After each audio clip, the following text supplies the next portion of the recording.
This presentation is being brought to you by the Tipton Auto Group, Brownsville's oldest continually operating automobile dealership. History Central is proud to receive underwriting from this respectable name in the industry. By virtue of their presence in this market for over a century, beginning with their association with the Ford brand in 1923, they made history in a major way for South Texas. Welcome to the second segment of my podcast series, The Iconic Restaurants of Brownsville. This feature is going to explore the very interesting roots of a standard for area residents spanning over 90 years of service, the Vermillion. Surely a household word among citizens and tourists alike. Now let me elaborate on some of the unique points that some of the key figures who were connected to the Vermillion over the years possess. I will start with Frederick Taylor Vermillion, the original owner of this restaurant. He was born in Kentucky in the year 1882. He had risen to having been a pharmacist by trade back in his home state. Fred was 51 years of age when he arrived in Brownsville.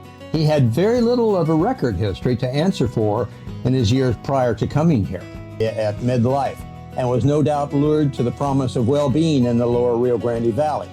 His wife, Miss Ellen Anderson Vermillion, was of Danish origins from their family base in Iowa and Missouri regions. Her father was a foreign missionary. A 1902 city directory of Louisville, Kentucky has Fred listed as a carpenter. There is some mention of him having been a pharmacist, working in his uncle's pharmacy in Calhoun, Alabama, in 1918 and 1920. The years 1927 and 1928 find him in Louisville, Kentucky as a department manager. Interesting enough, there's not much information on Fred back in Kentucky in the years prior to the 1920s. It was then that he settled in the Houston area at midlife. In 1929, he is listed among a cluster of his Vermillion family in Houston, Texas.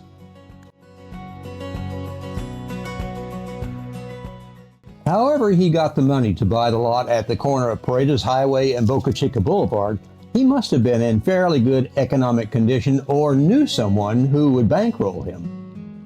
The building that he operated his business out of, however, indicated that he did not exactly have deep pockets. Dan Davidson stated that the actual purchase of the land that would become the Vermillion Drive-In came about through a suggestion by the wife of the tourist courts owner that the Vermillion stayed in when they first arrived in Brownsville in late 1933 to early 1934. He suggested that they look at a parcel of land at the corner of the Boca Chica and Los Fresnos highways. Her name was Helen Moody, and her business was Tropical Courts at the corner of Jefferson and Central Boulevard. Today, it's no longer there.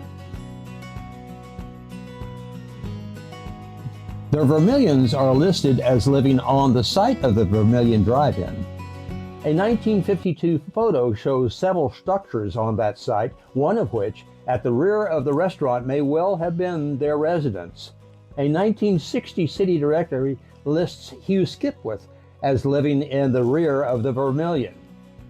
As Dan Davidson said, Fred passed away in 1953.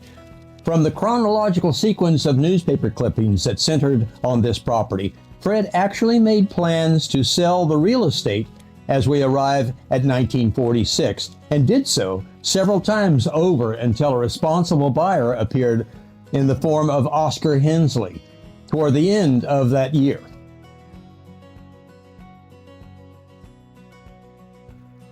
Fred was getting up in years and planned to lease the business until he could eventually sell that as well. After about 3 false starts, he finally got Hensley to buy the land. He secured a gentleman's agreement for the present and future lease of the restaurant, and he awaited the arrival of a buyer for the business. Of the several prospects that Fred brought into the picture for the business buyout before he left the scene was James William Park.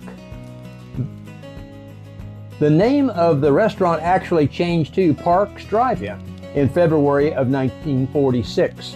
Park was an interesting, if not controversial, figure, and that he had established a career primarily in horse trading.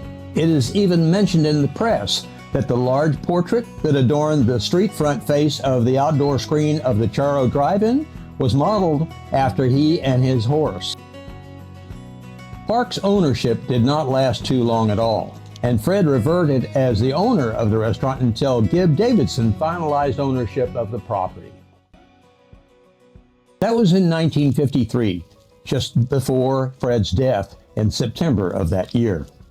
Going back to 1946, Hensley partnered with a man by the name of Nolan Aycock to form an A&H package store in December of that year on the site, and operated out of a two-story wooden building right along the railroad tracks.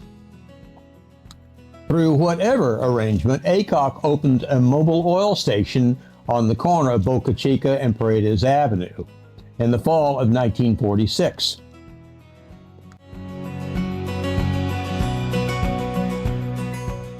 Hugh Skip Skipwith had a very interesting background, at least through the perception that had been relayed to the Davidsons and that carried on to present day. My research revealed that he extended from Southern royalty, and even further to actually claim legitimate British title royal standings. It appears that humble, common Skip is a direct descendant of Sir William Skipwith, who died in 1610 and was a continuance of the lineage of Robert de Etotil, Baron of Cottingham, during the reign of King William I.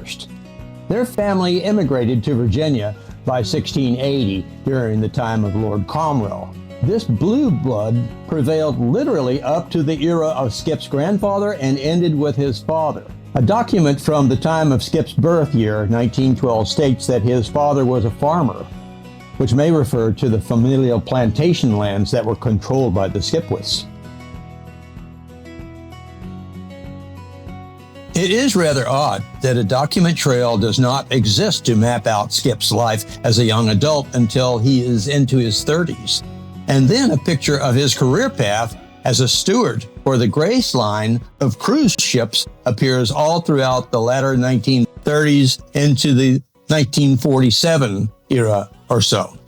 He then appears affiliated with the Whitty Memorial Museum of San Antonio as a staff member in the Reptile Garden under Director Laidlaw, a mini zoo that housed reptiles and some amphibians from all over the world. In early 1950, the enterprise was disbanded and folded into the San Antonio Zoo. For whatever circumstances, Skip chose to either reach out or was directly contacted by Snake King, and he shows up on the census records as a boarder at Snakeville on Old Alice Road by January of 1950. Snake King died in 1952, just after he moved his operation out near Four Corners off of Boca Chica Boulevard. In December of 1951, Skip was bitten by a rattlesnake and almost died. Shortly afterward, he suffered a second almost fatal bite. It was after 1953, when Fred Vermillion died, that Skip was hired on to the Vermillion restaurant by Gib Davidson, replacing Jack Bolcher as operations manager. I actually remember Skip driving around Brownsville in the 1960s in his black 1923 Star touring car. He was quite a sight.